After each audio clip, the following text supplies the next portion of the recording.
What's up, baseball town? This weather is just what Vinny Veranda ordered for this Saturday night.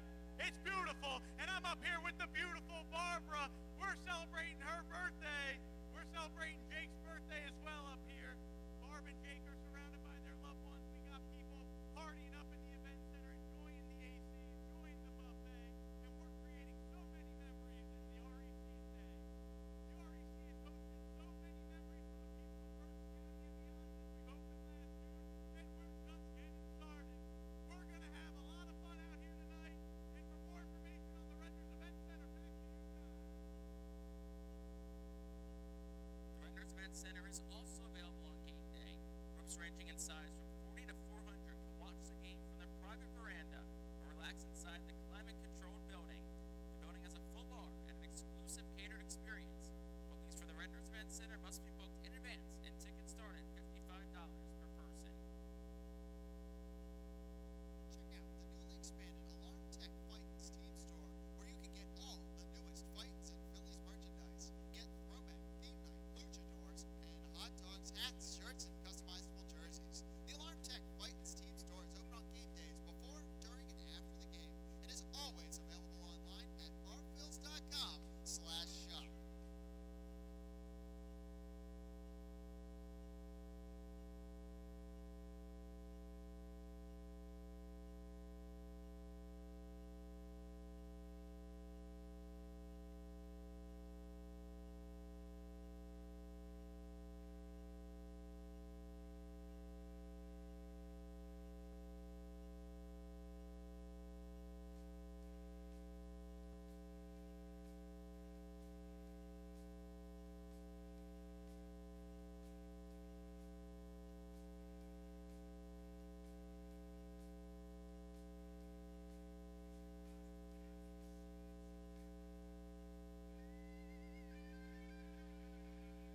Customers Bank is the official day-to-day banking partner of the RFL, and Customers Bank is the lending partner for the all-new Renders Event Center Stadium Improvement Project.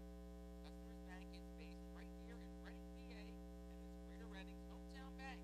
While Customers Bank is a nationally recognized bank, they are your hometown Reading, PA bank. If you're looking for a banking partner that gets it, do what the RFLs do for their day-to-day banking needs and turn to Customers Bank.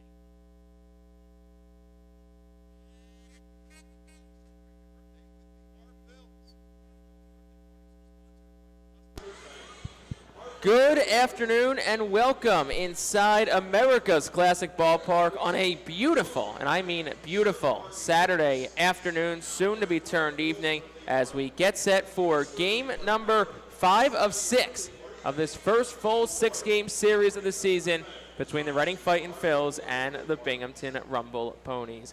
Welcome into the pregame show. My name is Jake Starr. Bob McCool will be joining myself in just a couple of moments as we look ahead to tonight's contest with the AA affiliate of the New York Mets. Where do we stand entering the final third of this series? Well, it's tied up at 2 apiece. Reading won the first 2 games pretty handily, and then Binghamton has been victorious the last couple of nights. So tonight the Fightin Phils, with Gabe Moser on the mound, will look to bounce back and grab the 3-2 edge and give themselves a shot at winning this series tomorrow afternoon. Also, a couple of New York Mets making the trip here to Reading today. Francisco Alvarez, obviously we knew he's been here all week, but Jeff McNeil had his rehab assignment transferred to Binghamton today, so we will see him at the top of the Rumble Ponies lineup coming up tonight. We'll have that full lineup for you on both sides coming up in just a little bit, but for right now, we're going to step aside for a moment. When we come back, we continue our 2-part interview with Fightin Phils hitting coach Tom Slater. That conversation, the back half of it with Slater, is coming up after this.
Pre-game show rolls on here on the Reading Fightin Phils radio network. We are a little north of 10 minutes away from first pitch here at America's Classic Ballpark between Binghamton and the Fightin Phils. And without any further ado, we're going to toss things over to our interview with Fightin sitting coach Tom Slater. Back part of this two-part interview with the Fightin sitting coaches right now.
And that was Fightin Phil's hitting coach Tom Slater, part 2 of our 2-part interview with the our Phil's hitting coach. We'll step aside one final time here on the pregame show. Back after this, you're on the Fightin Phil's Radio Network.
National Anthem has concluded, and so has our pregame show. It is time for baseball on Saturday night in Baseball Town. And to get things started here on the Fightin Phil's Radio Network, it is Bob McCool. Thank you very much, Jake Starr. The Binghamton Rumble Ponies at 5-6. The Reading Fightin Phils at 5-8. As we get this baseball game underway, this series right now even at 2 games apiece. The Fightins looking to regain control after taking Game 1 and Game 2. Game time temperature presented by Altem Enterprises is 80 degrees. Winds are a bit gusty, about 15 miles an hour with some gusts up to an excessive of 30 miles an hour, but a sun-splashed sky and a sun-splashed field for that matter as well. And what looks to be right now the wind blowing out to straightaway center field. So maybe all of those things combined can invigorate the bats of the Phils, who have been a bit dormant in the last 2 games. Here is the lineup for the Binghamton Rumble Ponies, and the first 2 will feature a couple big leaguers on rehab assignments, starting with Jeff McNeil, who will be making his debut in this series, followed by Francisco Alvarez, who's playing in his 4th game in this series, both of whom are on a rehab from the New York Mets. Nick Morabito will bat 3rd, and his left field Ryan Clifford is in the cleanup spot and playing at first base. JT Schwartz is the Rumble Pony designated hitter tonight, and he's batting 5th. Nick LaRusso is batting 6th. Travis Swaggerty bats 7th. Alex Ramirez bats 8th. And Wyatt Young is batting 9th. And that lineup is facing a right-hander, Gabe Moser, for the Reading Fightin' Phils. Gabe Moser, who's making his 3rd start of the year. He's 0-1 with a 5.40 ERA. 8 and a third innings pitched, 10 hits, 7 runs, 5 earned, 2 walks, 12 strikeouts. Moser is a local product, played his high school baseball at Parkland High School in the Lehigh Valley before going on to play at Shippensburg University. Signed as a minor league free agent by the Phillies in the offseason, and he winds and delivers to Jeff McNeil, who swings at the first pitch and gets himself a base hit. So Jeff McNeil again on a rehab assignment after playing 4 games at St. Lucie, the single A affiliate in Florida for the Mets, comes up and swings at the first offering from Moser and rips it into right field for a base hit. Yeah, I'm sure you can hear in the crowd, Mike. Jeff McNeil was not greeted too kindly by the Phillies fans in the house tonight. As it should be. Seen a lot of Mets jerseys over the course of this series, as you might, and you often see with some of the road teams. Haven't seen a whole lot tonight, and Alvarez will swing at the first pitch, and he'll line one into left field for a base hit. So the two big leaguers see one pitch and turn them both into singles. First it's McNeil, and then it's Alvarez, and Gabe Moser's got himself a problem early on. The first 2 men on base and nobody out. Now for Nick Morabito. Yeah, Moser pretty much getting tagged quickly, and I think it's just Alvarez and McNeil. The thought there is just that, hey, we're here to hit. We're not here to see pitches and get swings going. So they, early on, just swinging the bat right away. Now let's see Moser can maybe roll a ground ball up here. Morabito, the right-handed hitter, steps in, and the first pitch to him is outside for a ball. Morabito, 3 for 18 in this series, hitting at 186 on the season. Does have 2 doubles in this season, 2 of his 3 doubles on the season. And Moser comes back with his 1-0 pitch, takes a look at McNeil at second first, and then delivers to the plate, and that's up and in, and it's 2-0. Moser had been with the San Diego Padres organization, drafted by San Diego in 2018 in the 27th round out of Shippensburg. Played last year at AAA El Paso. 2-0 pitch. Fisted down the first base line and slicing foul and out of play. Lineup behind him defensively, Hendry Mendez is in left field. Cade Fergus is in center. Felix Reyes is in right field. Leandro Pineda gets the start at first base tonight. Keaton Anthony gets the night off. Cole Roberts is at second. Aiden Miller at short. Robert Moore is at third. And Andrick Nava is behind the plate. 2 balls and 1 strike now to Nick Morabito. With 2 on, nobody out here in the top of the first. And that one's up and in again. It's 3-1.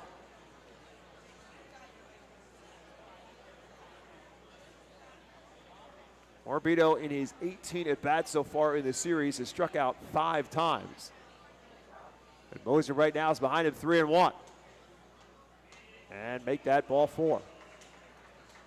So the problems continue for Gabe Moser in this inning as he loads the bases with nobody out. And that will bring Ryan Clifford to the plate. Clifford, one of 5 left-handed bats in manager Reed Brignat's lineup tonight against the right-hander Moser.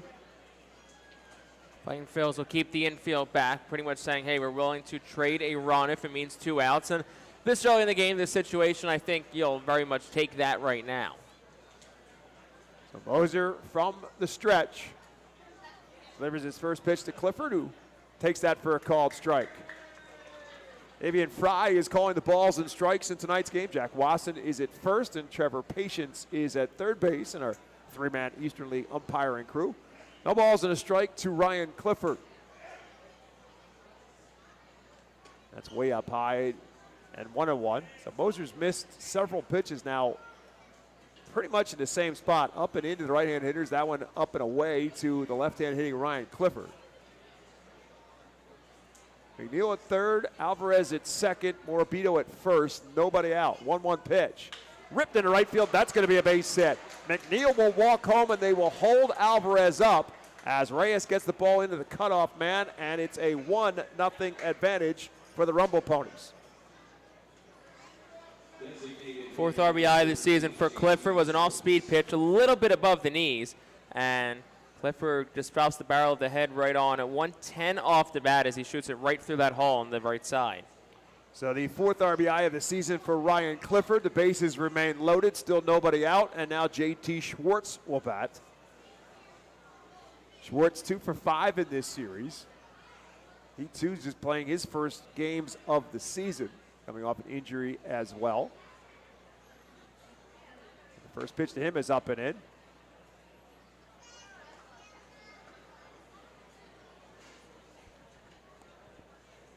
Schwartz all but split his time last year between AA and AAA. 64 games with Binghamton, 48 games with AAA Syracuse.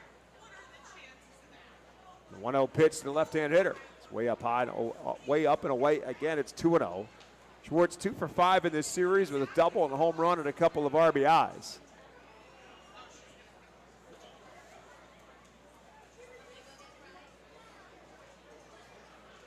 That damage done in game 3 of this series.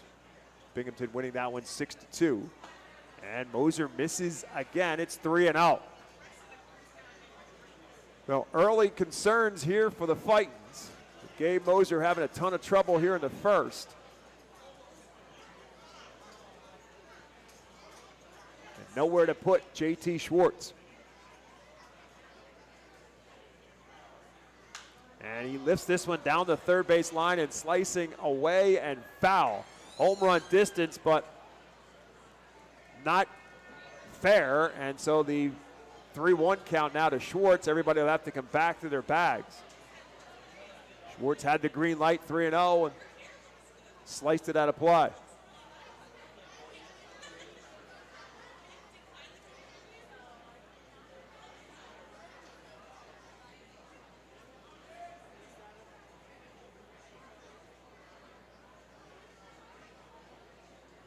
Again, infield back, hoping for a ground ball here.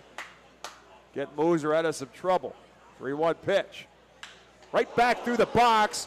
Miller will pick it up. He'll take on the tackle in the bag and then take the throw over to first. They'll get the double play. Alvarez comes home with the run. Moser slowed it down, and here comes Al Padrique. They're going to check and make sure Gabe Moser's okay. He says, I'm fine. So they get the double play they were looking for. The Rumble Ponies get a run.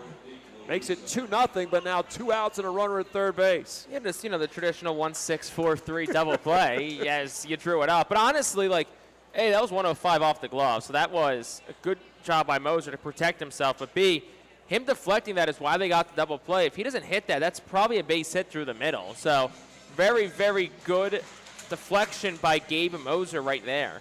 Nick LaRusso bats, and the first pitch from Moser is over for a called strike. So Moser can get out of here with no more further damage. Not a win, but it's a help. Could have been a whole lot worse. With still a runner at third base in Morabito, and now a 1-1 strike count on a dangerous hitter in Nick LaRusso, who's 4 for 11 in this series with a couple of doubles. 1-1 pitch to him, slow roller left side, but it's foul. So it's 1-2 strikes.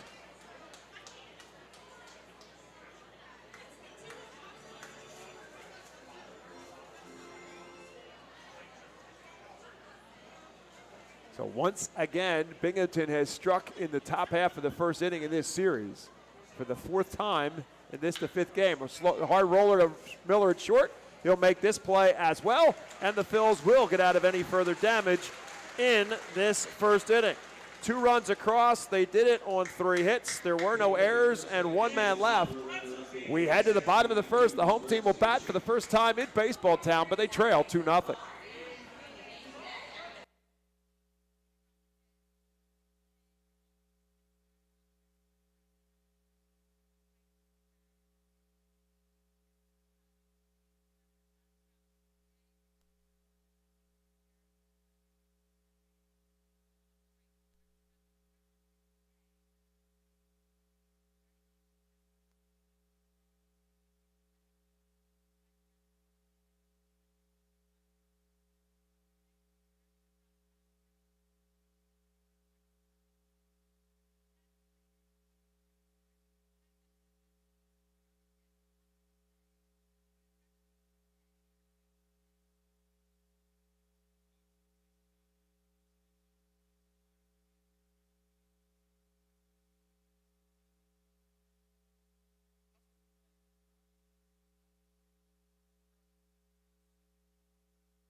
Here's tonight's Fightin' Phil's starting lineup presented by Golden Oaks Landscaping. Trent Farquhar leads off. He'll be the designated hitter tonight for the Phils. Aiden Miller bats second.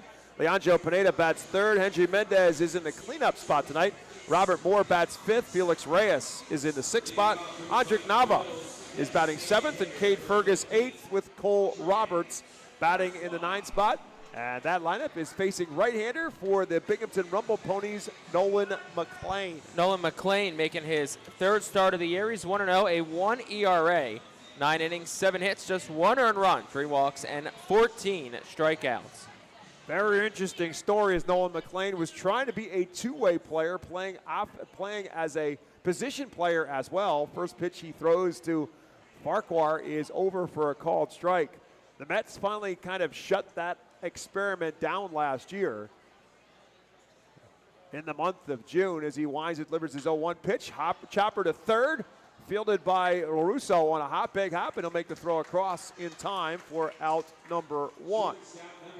Rest of the defense for the Rumble Ponies behind McLean. Nick Morabito is in left field. Alex Ramirez in center. Travis Swaggerty is in right. Ryan Clifford is at first. Jeff McNeil is at second. Wyatt Young is at short. Nick LaRusso at third. And Francisco Alvarez behind the plate as Aiden Miller will bat. Miller 5 for 15 in this series. First pitch to him. Squirts it on the right side of the infield. McNeil will range over. He'll make the throw over in time. And Aiden Miller is retired on 1 pitch as McNeil gets his chance at second base. And that will bring up Leandro Pineda. See if the night off last night for Pineda can snap him out of a funk to start this season, hitting at just .089 and 1 for 11 in this series. As Nolan McLean winds and delivers. And the first pitch to him is there for a called strike. Yeah, I was going to say, got to think Pineda's taking a pitch or two here after 3 pitches through the first 2 batters.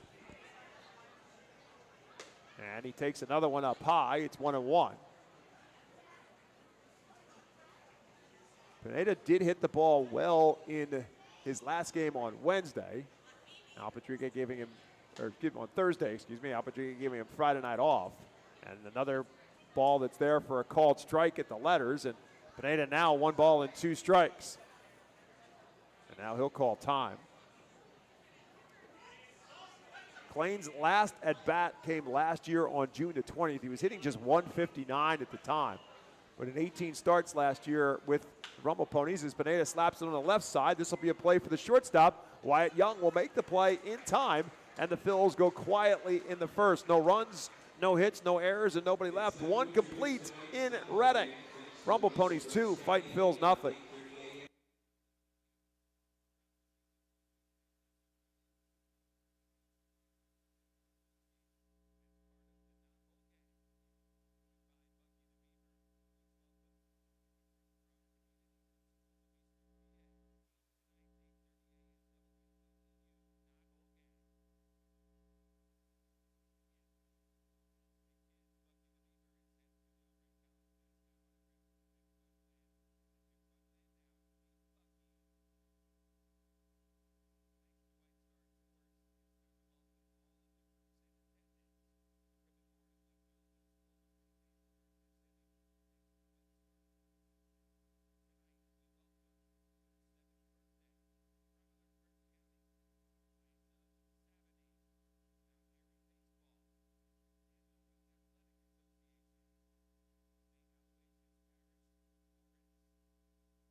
International Fireworks is the official sponsor of the Phil's fireworks shows during the 2025 season. Head to their store at 242 Sycamore Road in Douglasville or visit fireworksrus.com. And speaking of which, tonight's game will end with said fireworks.